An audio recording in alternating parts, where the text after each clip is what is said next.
वक्त से लड़कर जो नसीब बदल दे, इंसान वही जो अपना तकदीर बदल दे। कल क्या होगा कभी मत सोचो, क्या पता कल वक्त खुद अपनी तस्वीर बदल दे।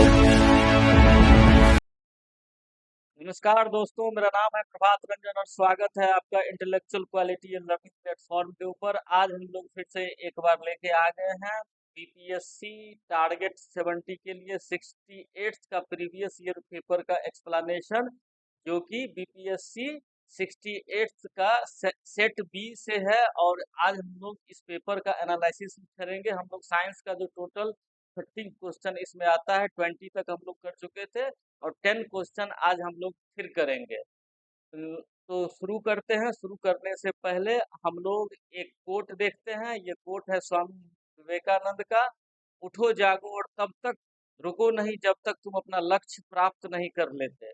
तो हम और आप मिलकर के इस जो मैं हम लोगों ने लक्ष्य लिया है बीपीएससी 70 के लिए, और हम लोग इस लक्ष्य की प्राप्ति के लिए इस चैनल के माध्यम से आप लोगों के सामने लगातार वीडियो लेकर के आते रहेंगे, जो कि प्रीवियस ईयर पेपर का 2012 से लेकर के 2023 तक का फुल एक्सप्लेनेशन होगा। अभी हम लोग 68 कब कर रहे थे, क्योंकि ये पेपर मैंने क्वालिफाई भी किया था और मेंस भी किया था, इसलिए मैंने इसी से शुरू किया है। अभी अभी हाल का ही है। तो चलिए शुरू करते हैं अपने पहले क्वेश्चन के ऊपर। तो पहला क्वेश्चन है हमारा, हम लोग 20 तक कर चुके थे, अब हम लोग 21 से शुरू करते हैं। तो हमारा 21वां क्वेश्चन है, आपको 3 परखनलियां दी गई हैं, उसमें से एक में आसूत जल और अन्य दो में से एक में अम्लीय विलियम तथा दूसरे में क्षारीय विलियन है। इसमें से किसमें लाल लिटमस नीला हो जाएगा? You have been provided with 3 test tubes, one of them contain distilled water and other two contains acidic solution and basic solution respectively, which of them turn red litmus to blue? अब हमको देखना क्या है, red litmus को blue कौन कर देता है। ठीक है, तो रेड लिटमस को ब्लू कौन करता है? ये आपका बेस करता है। कौन करता है? बेस। एनसीईआरटी क्लास 8 में भी दिया हुआ है ये चीज, और 7 में भी है। तो एनसीईआरटी 7 देख रहे हैं, बीपीएससी एनसीईआरटी के ऊपर फोकस करके क्वेश्चन को उठा रही है। तो बेस का काम क्या होता है? बेस क्या करता है? ये रेड लिटमस को क्या कर देता है? ब्लू कर देता है। रेड लिटमस को क्या कर देता है? ब्लू कर देता है। एसिड क्या करता है? ब्लू को रेड कर देता है। ब्लू को रेड कर देता है।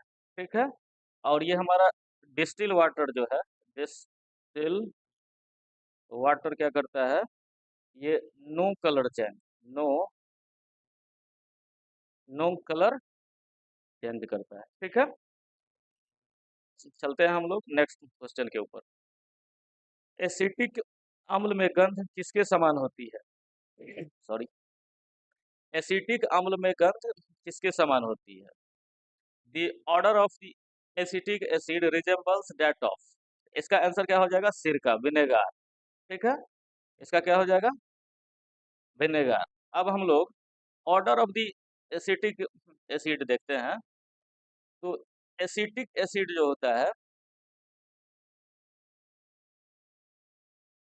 एसिटिक एसिड जो होता है, ये आपका होता है, ये कलरलेस होता है, कलरलेस होता है।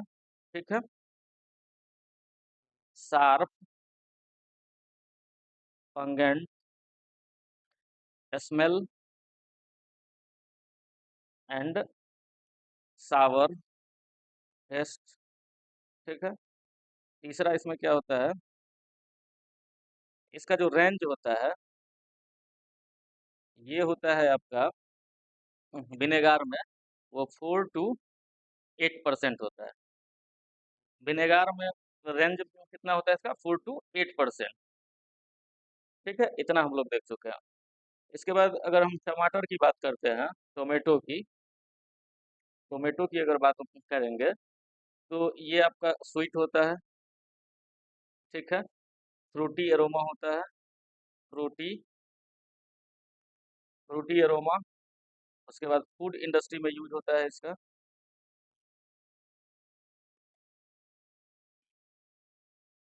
It also helps in pollination. अगर हम ऑर्डर ऑफ केरोसिन की बात करेंगे तो ये एलिफैटिक हाइड्रोकार्बन से मिलता है, हाइड्रोकार्बन से मिलता है। केरोसिन का जो ऑर्डर होता है ये फ्यूल के लिए भी यूज होता है और हाउस होल्ड में भी यूज किया जाता है, ठीक है, घर में भी, ठीक है। तो देखिए ये natural indicator, red litmus remain red, blue litmus remain blue, acid में red litmus remain red, blue litmus turn red, base में क्या हो जाएगा, red litmus turn blue, blue litmus remain. 23 number question अब हमारा, शुष्क HCl गैस शुष्क litmus पत्र का रंग क्यों नहीं बदलता? Why does dry HCl gas not change color of dry litmus paper? इसमें क्या हमारा आंसर होगा, no H3O plus ion are present, litmus change colour only in presence of, मतलब इसको HCl को चेंज होने के लिए, ठीक है, लिटमस पेपर में ये आपका होना जरूरी होता है, ये मैंडेटरी है, मैंडेटरी है, अगर ये नहीं होगा तो नहीं हो पाएगा, ठीक है। तो हम लोग यहाँ क्या बोल सकते हैं, dry HCl gas does not contain any hydrogen ion in it, so it does not show acidic behaviour.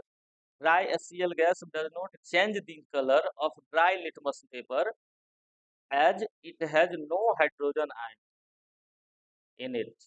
ये बात याद रखना है। तो dry HCl does not change the color of dry litmus paper because no H3O plus ion are present, ठीक है। इसी के कारण होता है litmus change its color only in the, only word देख लीजिए आप लोग, only present in the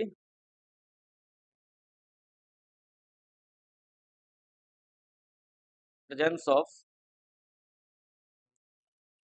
H3O plus ion, ये बात याद रखना, ठीक है। Dry HCl is not able to dissolve, sorry, able to dissociate to give hydrogen ion।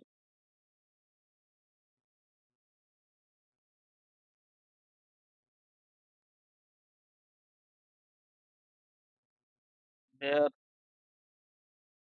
is no color change in litmus paper, litmus paper, ठीक है। चलते हैं हम लोग नेक्स्ट क्वेश्चन की ओर। विषम का पता लगाइए, detect the odd one, ripening of food, setting of cement, burning of coal, more than one of the above, none of the above. फल का पकना, सीमेंट की सेटिंग, कोयले का जलना, उपयुक्त में से एक से अधिक, उपयुक्त में से कोई नहीं। इसका आंसर आपका क्या हो जाएगा, नॉन ऑफ दी अबव। देखिए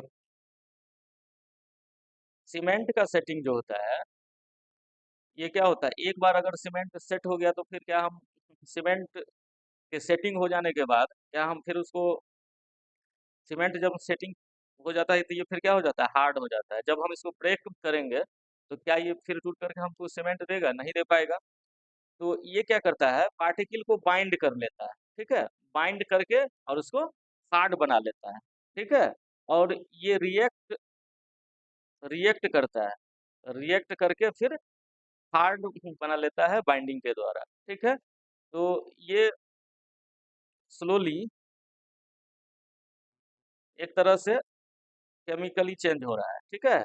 केमिकली चेंजिंग शो कर रहा है। ठीक है, फल का पकना, ठीक है, राइपनिंग ऑफ फ्रूट, ये तो एक तरह से केमिकल चेंज है। ये एक क्या है, केमिकल चेंज ही है। कोयले का जलना, ठीक है, ये भी क्या है, केमिकल चेंज ही है, केमिकल चेंज है। जब कोयला जलता है तो क्या होता है, कार्बन डाइऑक्साइड गैस निकलती है, CO2 गैस निकलती है। तो ये भी एक तरह का क्या हो गया, इरिवर्सेबल प्रोसेस है, इरिवर्सेबल प्रोसेस है। तो फिजिकल चेंज और केमिकल चेंज के बारे में जानते होंगे आप लोग। तो ये जितना ऑप्शन दिया हुआ है, ये सारा का सारा ऑप्शन, ये तीनों ऑप्शन क्या है आपका, केमिकल चेंजिंग का है। ठीक है, ये मैंने फिजिकल चेंज और केमिकल चेंज के बारे में लिखा है। Physical change, no new substance और produce product is formed. In chemical change always new substances are produced are formed. Physical change brings a change in physical properties of matter only, like shape, सैविटी, melting of wax और candle. ये example है। Chemical change cause of chemical properties of matter substance only, burning of wax, it is reversible change. और ये क्या है, irreversible change है। Changes have no effect. यहाँ क्या होता है, important changes have direct effect होता है इसमें। Physical change cannot produce energy during the process. यहाँ पर एनर्जी का प्रोसेस प्रोड्यूस नहीं होता है, यहाँ पर एनर्जी प्रोड्यूस होता है in terms of heat, sound and light. It is temporary change, it is permanent change. जैसे हम लोग सीमेंट की बात कर रहे थे अभी, तो ये क्या था, परमानेंट चेंज ही था। फल का पकना, क्या फल पक करके फिर से कच्चा हो सकता है, नहीं हो सकता है। तो ये क्या है, परमानेंट चेंज है, केमिकल चेंज। ये कोयला के जलने के बाद फिर से कोयला बन सकता है, नहीं बन सकता है। तो ये क्या है, परमानेंट चेंज है। The substantial identity retain in this process, because of the irreversible process the substantial property can't be retained in this process. In a physical change the composition of matter does not change. यहाँ पर क्या होता है, does not change होता है composition of matter, यहाँ पर completely change हो जाता है, completely change। तो ये बात याद रखना है। तो चलते हैं हम लोग नेक्स्ट क्वेश्चन के ऊपर। 25 नंबर क्वेश्चन है हमारा, हीरा और ग्रेफाइट के बारे में निम्नलिखित में से कौन सा कथन सही है। They have same electrical conductivity, they have same crystal structure, they have same degree of hardness, more than one of the above, none of the above. अब देखिए, ग्रेफाइट और हीरा के बारे में अगर हम देखेंगे, सत्य है मतलब ट्रू के बारे में बोल रहे हैं, कौन सा कथन सत्य है। क्या हीरा और ग्रेफाइट की विद्युत चालकता समान होती है, नहीं। उसके पास समान क्रिस्टल संरचना होती है, नहीं। उसके पास समान डिग्री की कठोरता होती है, नहीं। तो हमारा आंसर क्या हो जाएगा, नॉन ऑफ दी अबव, उपयुक्त में से कोई नहीं। ठीक है, अब हम हीरा और ग्रेफाइट के बारे में देखते हैं। ठीक, देख, डायमंड क्या होता है, क्रिस्टलाइन होता है, ट्रांसपेरेंट होता है, विथ एक्स्ट्रा ब्रिलियंस। ये क्या होता है, हार्डेस्ट होता है, ये हाई डेंसिटी होता है इसका। ठीक है, ये बैड कंडक्टर ऑफ इलेक्ट्रिसिटी होता है, does not leave any mark on paper. sp3 hybridisation होता है इसमें, 3 डायमेंशनल टेट्राहाइड्रल स्ट्रक्चर होता है, और केमिकली इनर्ट होता है, और लेस स्टेबल, मोर एनर्जी होता है। ग्रेफाइट के बारे में क्या देखते हैं हम लोग, क्रिस्टलाइन होता है, ओपैक शाइनी होता है, और सॉफ्ट हैविंग सॉफ्टी टच होता है, लो डेंसिटी होता है, गुड कंडक्टर ऑफ इलेक्ट्रिसिटी होता है, लीव से black marks on paper. sp2 hybridisation, यहाँ पर क्या होता है, sp3 हाइब्रिडाइजेशन, यहाँ पर होता है sp2 hybridisation. 2 dimensional layer structure, chemically more active होता है, मोर स्टेबल और लेस एनर्जी। तो यहाँ पर आप लोग क्या देखते हैं, ये सारा का सारा ऑप्शन क्या दिया हुआ है, गलत दिया हुआ था। तो हमारा आंसर क्या हो जाएगा, नोन ऑफ दी एबव। ठीक है, चलते हैं हम लोग नेक्स्ट क्वेश्चन के ऊपर।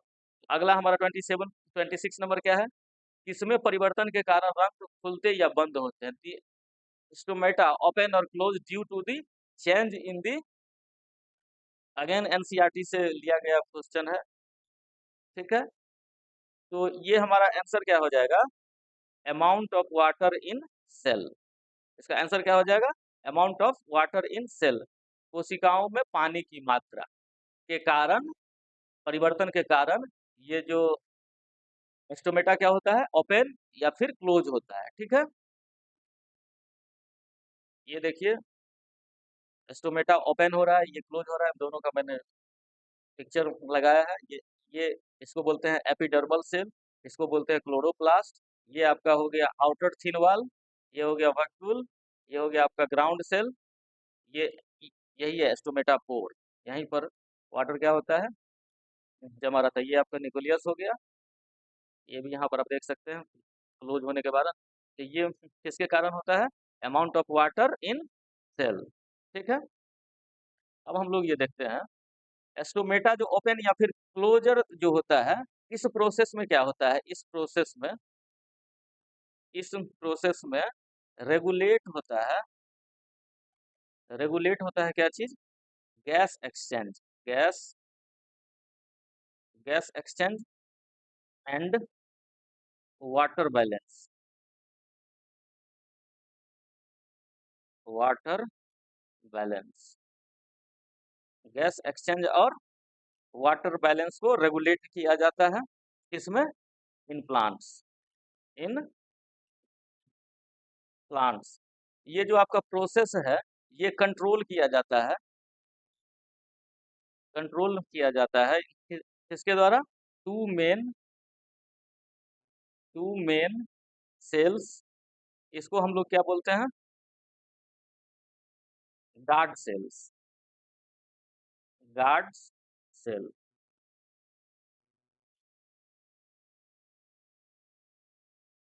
इसको क्या बोलते हैं, गार्ड सेल बोलते हैं। इस प्रोसेस को जो कंट्रोल किया जाता है टू मेन सेल के द्वारा, इसको क्या बोलते हैं हम लोग, गार्ड सेल। ये देखिए आपका गार्ड सेल का यहाँ पिक्चर है। ठीक है, चलते हैं हम लोग नेक्स्ट क्वेश्चन के ऊपर। क्लोरोफिल सूर्य के प्रकाश के डैश तरंगदैर्घ्य को अवशोषित करता है। Chlorophyll absorbs dash wavelength of the sunlight. तो इसका आंसर आपका क्या हो जाएगा, रेड एंड ब्लू। इसका आंसर क्या हो जाएगा, लाल और नीले। क्लोरोफिल क्या करता है, सूर्य के प्रकाश से लाल और नीले रंग के प्रकाश के तरंगदैर्घ्य को क्या करता है, अवशोषित करता है। अब देखिए क्लोरोफिल होता क्या है, क्लोरोफिल होता क्या है, ये एक तरह का पिगमेंट है। क्या है, पिगमेंट है, पिगमेंट है जो कि दिखता है आपको ग्रीन प्लांट में। ठीक है, जिसके कारण से पेड़ का कलर डिसाइड होता है। ठीक है, it absorbs most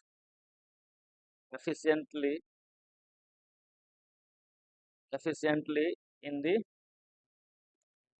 blue and red regions of the visible light spectrum, light light spectrum. ठीक है, ये देखिए chlorophyll is a chemical substance pigment which can absorb light and the main photosynthetic pigment. There are several forms of chlorophyll, but they all appear green, reflected and pass into retina in our eyes. एक दो fact और जान लेते हैं हम इसके बारे में। सॉरी, सनलाइट सनलाइट कंटेन्स क्या रहता है इसमें, large spectrum of light from red to blue spectrum, including green light। ये याद रखना आपको। ठीक है, sunlight contains large spectrum light from the red to blue spectrum including green light. ठीक है,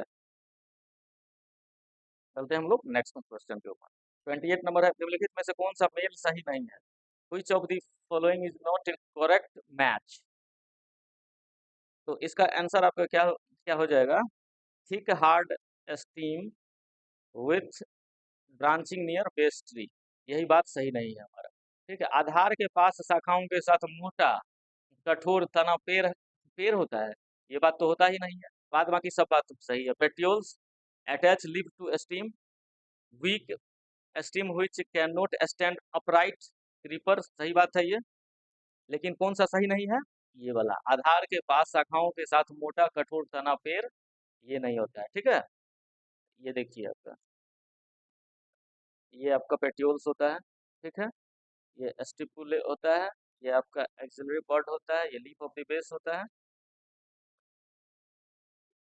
ये जो था हमारा thick hard steam with branching near base, ये आपका ट्री नहीं होता, ठीक है। अगर यहाँ पर स्टीम रहता थिक हार्डन, तो ये आई थिंक हो सकता था, ठीक है।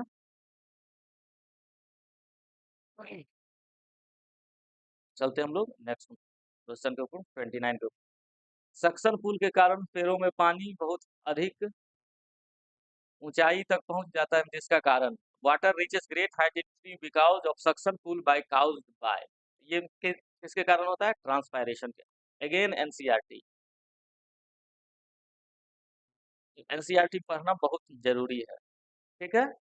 ये आई थिंक क्लास 6 से लिया गया है। तो हम इसको क्या बोलते हैं? ट्रांसपायरेशन, ठीक है। ट्रांसपायरेशन होता क्या है? देखिए, water evaporates from the leaves, ठीक है, और दूसरा water is drawn of the stem to the leaves. यहाँ से देखिए, root takes up water from the soil, यहाँ से पानी ले रहा है और सब जगह पेड़ के भाग में पहुंचा दे रहा है। फिर जो ये पानी जो है, ये पत्ती के सारे लीफ के सहारे फिर क्या होता है? Water evaporate from leaves, evaporate होता है और फिर जाकर के water water is down of the stream. ये फिर ये प्रोसेस हमेशा चालू रहता है, ठीक है।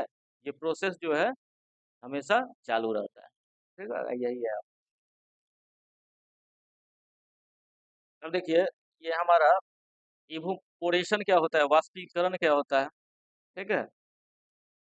इसमें क्या होता है? लिक्विड कन्वर्ट होता है, किस चीज में कन्वर्ट होता है? वेपर में, वेपर में कन्वर्ट होता है। अब ये ऑब्जर्वेशन क्या होता है? एब्जॉर्प्शन, ये क्या होता है? इसमें ये भी एक तरह का प्रोसेस है जिसमें फूड सबस्टांसेस फूड सबस्टांसेस ये क्या होता है आपका? एब्जॉर्ब्ड होता है by cells of the intestine, intestine, ठीक है। ये डाइजेशन का भी ये क्या है? प्रोसेस है, ठीक है। और अगर हम लोग बात करते हैं ट्रांसपिरेशन का, ये क्या होता है?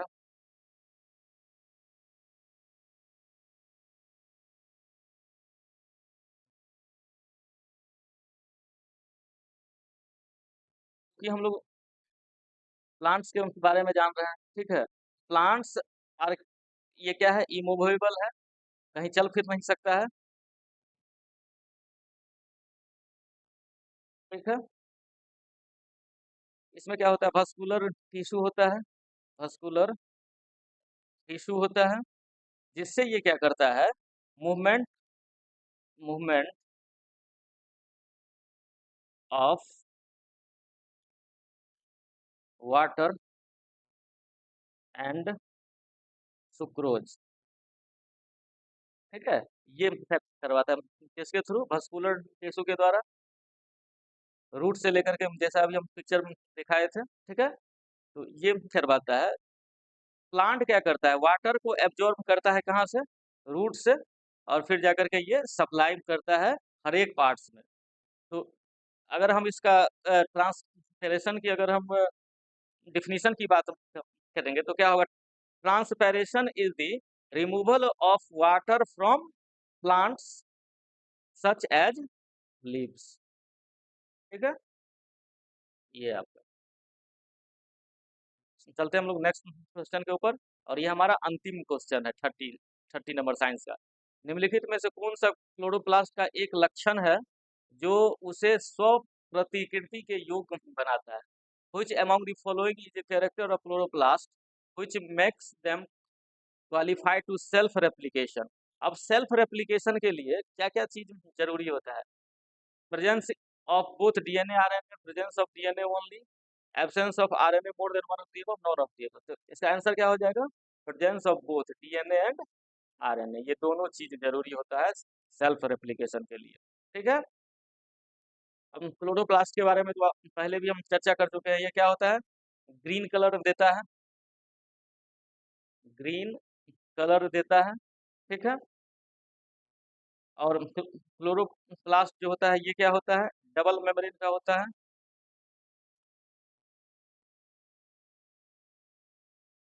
डबल मेम्ब्रेन का होता है। ठीक है। और इसके पास डीएनए भी होता है, अपना खुद का डीएनए अलग होता है इसका। ठीक है। और डीएनए का काम क्या करता है? ये रेप्लिकेट करता है, रेप्लिकेट करता है अपनी तरह का। ठीक है। Form it's copy. ठीक है। और इस कॉपी को रेप्लिकेट करने में आरएनए का भी जरूरी होता है। ठीक है, आरएनए का भी जरूरी होता है। ये एक तरह का टेम्पलेट सेट कर लेता है, टेम्पलेट सेट कर लेता है, जिससे ये क्या कर पाता है? रेप्लिकेट कर लेता है। और क्लोरोप्लास्ट जो होता है, क्लोरोप्लास्ट, इसमें भी अपना खुद का डीएनए होता है। ठीक है। और रेप्लिकेशन जो होता है वो हमेशा जारी रहता है। आरएनए के बारे में आप लोग जानते भी होंगे। आरएनए का फुल फॉर्म क्या होता है? Ribo nucleic acid. और डीएनए का फुल फॉर्म क्या होता है? Deoxy ribo nucleic acid. ये क्लोरोप्लास्ट के बारे में देख रहे हैं। ये आपका स्टोमेटा है, ये थाइलेक्वाइड है, ये आपका एस्ट्रोमा लैमिनी है, ये आपका ग्रेनमम है, ये लेमन है, ये क्लोरोप्लास्ट का स्ट्रक्चर, ये आउटर मेम्ब्रेन, इनर मेम्ब्रेन, और ये इंटर मेम्ब्रेन स्पेस। ठीक है। तो अब जो हम लोगों का नेक्स्ट एपिसोड होगा वो आपका होगा हिस्ट्री के ऊपर बेस्ड। अगला जो इसका पार्ट 3 आएगा, पार्ट 3 ये आपका हिस्ट्री के ऊपर बेस्ड होगा। ये साइंस का सेक्शन हमारा आज कंप्लीट होता है। साइंस में टोटल 30 क्वेश्चन थे और जिसका एक्सप्लेनेशन हम लोगों ने देख लिया। अब हिस्ट्री में भी अप्रोक्सीमेट 30 के आसपास ही क्वेश्चन आते हैं। तो नेक्स्ट जब भी हम लोगों का एपिसोड आएगा तो उसमें हम लोग हिस्ट्री के ऊपर डिस्कशन करेंगे। Thanks a lot for watching our channel Intellectual Quality. Thank you for this.